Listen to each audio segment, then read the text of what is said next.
Fala meus queridos e queridas Ubtech, tudo beleza com vocês galera? Felipe Becker aqui no seu canal de tecnologia, trazendo hoje a análise completa do UMI Z galera, que é esta belezura aqui que vocês estão vendo na minha mão. Se vocês não conhecem a UMI, ela é uma marca chinesa que costuma produzir aparelhos bem interessantes, com configurações mais fortes e por um preço bem legal. Esse aparelho aqui eu recebi pela Gearbest, se você tá interessado, o link vai estar aí na descrição galera. Eu paguei na faixa de $240 e fui taxado em R$190. Isso dá mais ou menos o total com as taxas, algo em torno de R$800 a R$900, dependendo aí do quanto você for taxado, e chegou em torno aí de 30 dias. Eu recomendo a Gearbest, uma loja confiável, é uma parceira aqui do canal que sempre envia produtos, beleza? Bom, vamos começar a falar dessa belezura aqui. Para vocês entenderem um pouco, galera, o UMI Z, ele é o top de linha da UMI atualmente. E a marca UMI, ela está mudando o nome para UMIDIGI, ou UMIDIGI, né? Não sei como é a pronúncia exata, mas vai deixar de ser só UMI, mas é a mesma coisa, só tá mudando o nome. Então o UMI Z, ele foi o último aparelho lançado com a marca UMI, e o UMI Z Pro, que já é UMIDIGI Z Pro, já também foi lançado e é uma versão melhorada desse aparelho. Qual a diferença? A única diferença é que ele tem uma câmera dupla da Sony de 13 megapixels. Aqui nós temos um belo aparelho com uma bela configuração e uma câmera da Samsung de 13 megapixels e um sensor aqui a laser. Isso aqui não é câmera, tá bom? Apesar de parecer. E nós temos também aqui um flash quad, que são 4 cores, para trazer um equilíbrio legal aí para o seu flash. Vamos aproveitar e começar falando um pouquinho do acabamento e da configuração. Galera, nós temos aqui um aparelho bem premium, como eu falei para vocês, é o top de linha da UMI. Ele foi lançado agora no final de 2016 e ele é bem interessante. Ele tem um corpo inteiro de metal, como vocês podem ver, alumínio, é um unibody, que a gente pode dizer assim, por quê? Porque ele é o corpo inteiro realmente de metal. Ele tem uma espessura de 8,1 milímetros, é bem fininho e lembra muito um iPhone no design, pelo que vocês podem ver. Essa aqui é a cor dourada, mas nós temos também a cor Grey, que é a prata. O que a gente tem aqui na frente? Uma tela de 5.5 polegadas Full HD com uma proteção Dragon Tail, que é como se fosse um Gorilla Glass. Ela não é tão boa como o Gorilla Glass, mas protege também contra riscos. Um sensor de digitais, uma câmera de 13 megapixels da Samsung e um flash frontal. E em termos de hardware, nós encontramos aqui dentro um processador MediaTek Helio X27. Esse é o primeiro aparelho no mundo a utilizar esse processador, galera. É um processador de 10 núcleos com um clock de 2.6 GHz. O que significa isso? É um processador muito rápido. Ele foi feito para bater de frente com o Snapdragon 821. Então é um aparelho bem interessante em termos de configuração. Temos 4 GB de RAM para você rodar seus aplicativos, multitarefa, jogos, sem problema nenhum também. Um armazenamento de 32 GB. E nós temos uma bateria de 3.780 mAh, é uma bateria da Sony, bem grande, mas nós estamos falando em números. Não se esqueçam que apenas números não querem dizer tudo. Eu vou falar para vocês melhor na análise o que eu achei dessa bateria aqui também, tá bom? Mas vamos começar falando então sobre a questão do desempenho, galera. Como que esse celular aqui, ele vai no dia a dia, no uso de jogos mais pesados e assim por diante. Ele se sai muito bem, tá? O Helio X27 realmente é um processador muito potente. Em todos os meus testes, no meu uso durante o dia a dia, ele rodou suave, sem travamento de aplicativo, sem travamentos de jogos, sem problema nenhum. Então é sem dúvida nenhuma um processador que vai dar conta com sossego para todas as suas atividades, vai rodar todos os jogos da Play Store que você tem. Eu rodei jogos bem pesados aqui, rodaram numa boa, suave. Eu observei pequenas taxas, queda de taxa de frames por segundo em alguns jogos, mas coisas praticamente imperceptíveis. Então é um aparelho que vai durar, vai rodar tudo que a gente tem hoje e ele ainda tem bastante fôlego para o que tá vindo. Agora uma coisa me chamou a atenção, galera, em termos de jogos ou aplicativos mais pesados, essa parte aqui do aparelho esquenta muito, tá? Por quê? Porque aqui a gente tem o processador. Então eu não sei se é uma questão do processador da MediaTek que acaba esquentando bastante, porque esse é o primeiro Helio X27 que eu testo, ou se realmente a gente tem alguma pequena falha no projeto da UMI, que é tudo muito compacto aqui dentro, às vezes falta algum tipo de refrigeração e acaba esquentando um pouco. Eu observei isso tanto na hora que você joga jogos muito pesados, como quando você está vendo vídeo. Aqui embaixo a bateria esquenta um pouco também quando você está carregando, ok? Mas eu não observei nenhuma queda no desempenho por causa desse calor excessivo aqui, mas eu fico um pouco preocupado porque quando a gente tem um processador que esquenta muito, pode ser que com o tempo isso acabe dando problema, porque calor é desgaste, né? Mas eu tô falando de opinião própria. Nos meus testes eu não observei nada. A gente tem aqui dentro um Android 6.0 praticamente puro. A UMI fala que é um Android puro e realmente você vê basicamente o Android aqui rodando sem nada, sem poucas modificações, pouquíssimos aplicativos também instalados pela UMI que você consegue desinstalar, e ele tem atualização sim para o Android Nougat 7.0 via OTA, que é basicamente você atualizar pelo aparelho. O meu ainda não liberou, mas eu sei que algumas pessoas já estão recebendo. Quando a gente olha para a tela do UMZ, galera, chama bastante atenção porque é uma tela com uma densidade de PPI muito boa. Isso significa que ele tem cores bem vivas e é boa para visualizar vídeo, para você ver foto. Realmente é uma tela bem interessante. Ela tem um brilho bom, não é dos mais altos que eu já vi, mas ela é bem razoável, tá? Dá para você utilizar em dias de sol sem problema nenhum.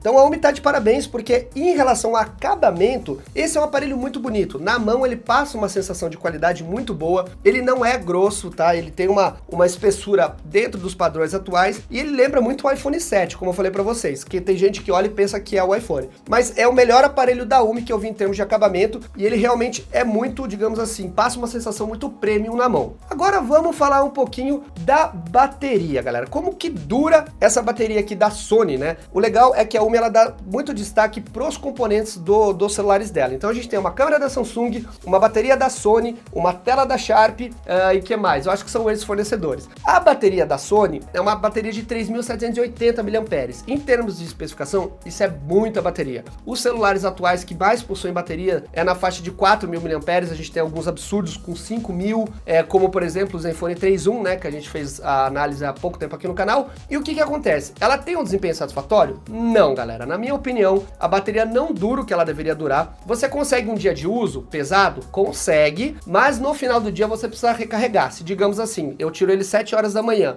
eu consigo usar até 9 horas da noite, mais ou menos, de uma forma, razoável a pesada, e eu vou precisar recarregar para eu ter mais carga, digamos, se eu for sair pra uma balada, alguma coisa, eu vou precisar dar uma recarregada. Não sei por que ele não dura tanto, não sei se é o processador da MediaTek, o LX27, que suga muita energia, por ser um processador mais potente, ou talvez a qualidade da carga da bateria aqui dentro, porque apesar de ser Sony, a gente tem várias qualidades dentro da Sony, de fornecedores, né, de modelos de bateria, não entendi muito bem. Mas para uma pessoa que faz o uso normal, sem problema nenhum, você vai conseguir um dia inteiro de uso, talvez um dia e meio, né, dependendo se você for um usuário mais leve. Eu não diria 2 dias, eu não, pelo menos no meu caso, eu não vejo conseguindo 2 dias de bateria nesse aparelho. Pode ser que com algum update melhore um pouco, mas pelas especificações, galera, eu fiquei um pouco decepcionado. Eu esperava uma melhor duração de bateria. Ela não está fora dos padrões atuais, mas ela, digamos assim, pela carga dela, ela deveria sim trazer uma duração melhor. A gente está falando em aparelhos normais como uma carga de 3.300 mAh ou talvez 3.100 mAh. É o que ela dura se comparado com um aparelho com uma carga dessa. Então,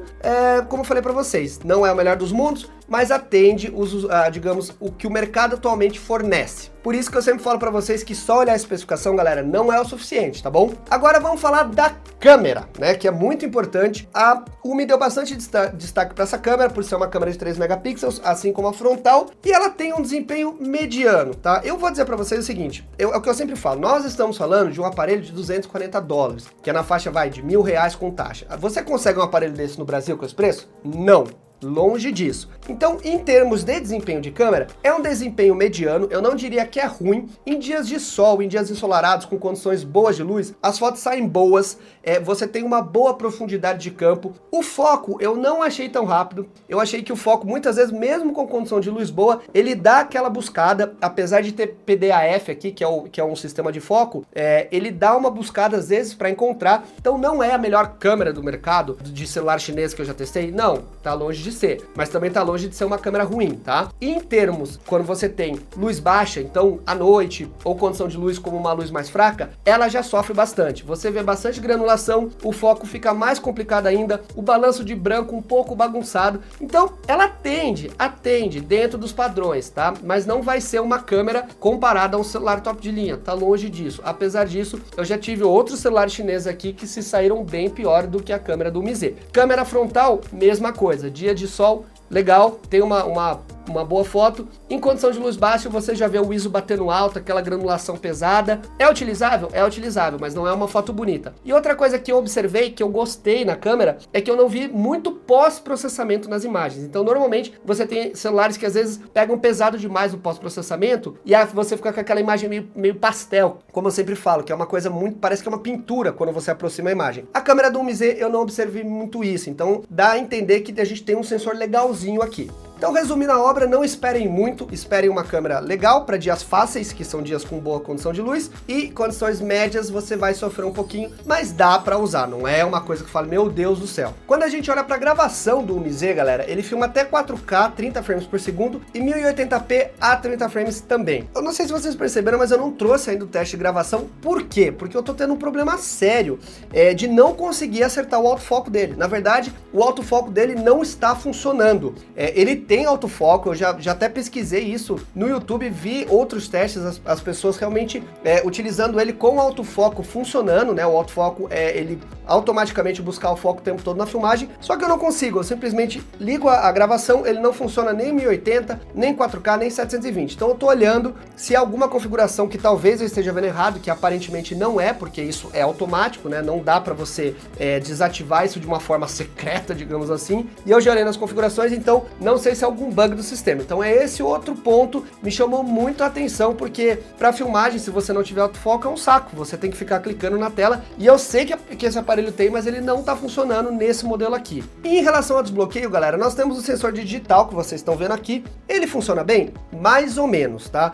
Eu sempre falo que celulares chineses eu vejo muito problema nos sensores. Da UMI que eu testei, esse aqui foi o melhor até agora. Ele costuma responder rápido quando você tá com o dedo limpo. Se você tiver com qualquer sujeira ou o dedo com um pouco de suor, ele já dá uma engasgada e não é em todas as situações que ele responde. A resposta não é tão rápida de você encostar no dedo e ele já desbloquear, como a gente tem em celulares, por exemplo, da Motorola, ou da ASUS, ou de outras marcas mais conhecidas. Ele precisa de um contato maior, então você normalmente tem que colocar o dedo inteiro e fazer uma pressãozinha maior. Se você colocar o dedo de lado, ou talvez de frente assim, ele não vai, tá? Então, é uma coisa que eu vejo que as empresas chinesas ainda precisam melhorar nos aparelhos, mas funciona dentro dos padrões. E em relação a botões, o que nós temos aqui? Esse botão aqui, ele funciona, ele não é tátil, tá? Então você não consegue apertar, você só consegue encostar. Ele abre o gerenciador de tarefas e você tem duas opções. Você pode configurar os botões digitais aqui embaixo, se você quiser, né? Como normalmente, como o Android possui, mas você pode também configurar para que você tenha botões aqui. Apesar de não ter nada aqui, isso aqui são botões. Então a gente tem aqui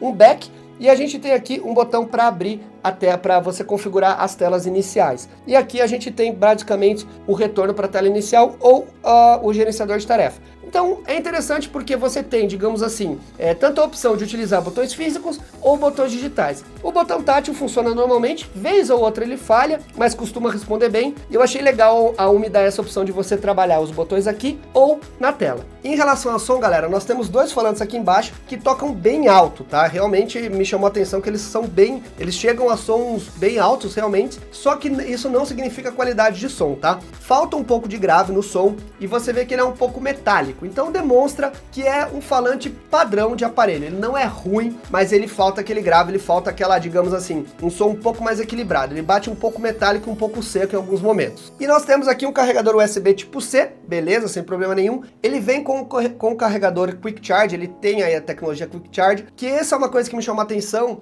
a carregamento da bateria dele não é tão rápido, tá? Eu acho que a Quick Charge 1.0, 2.0, apesar da gente já ter a tecnologia 4.0, o carregamento da carga demora em torno de 2 horas o carregamento completo, 2 horas a 2 horas e meia, mas é uma bateria grande, a gente tem que levar isso em consideração também, e com meia hora de carga, a UMI fala que você consegue aí algo em torno de quase um dia de uso. Eu acho que não chega a isso, mas ele, por ser uma bateria grande, eu acho que poderia ter um Quick Charge um pouco mais avançado aí. Resumo da obra, galera. O UMI-Z é um aparelho sim muito competente em alguns pontos e em outros pontos nem tanto, tá? A gente tem um acabamento muito legal, que me chamou bastante atenção, um dos aparelhos mais premiums em acabamento que eu recebi aqui no canal chinês, mas a gente tem a questão dele esquentar muito, eu achei isso um ponto realmente bem complicado. A bateria que não é lá das melhores, ela dá para um dia de uso normal, mas deveria durar muito mais pela carga que ela tem. O problema da filmagem no autofoco, que também é uma coisa que me decepcionou, porque, poxa, para filmagem, autofoco é imprescindível. E a outra questão também, a câmera não se saiu tão bem como deveria para um aparelho top que a marca espera que seja o melhor. Talvez o UMI-Z Pro seja bem melhor, que a gente vai ter aí 2 sensores da Sony, mas esse aqui, ele não é nada nada mais além do que mediano,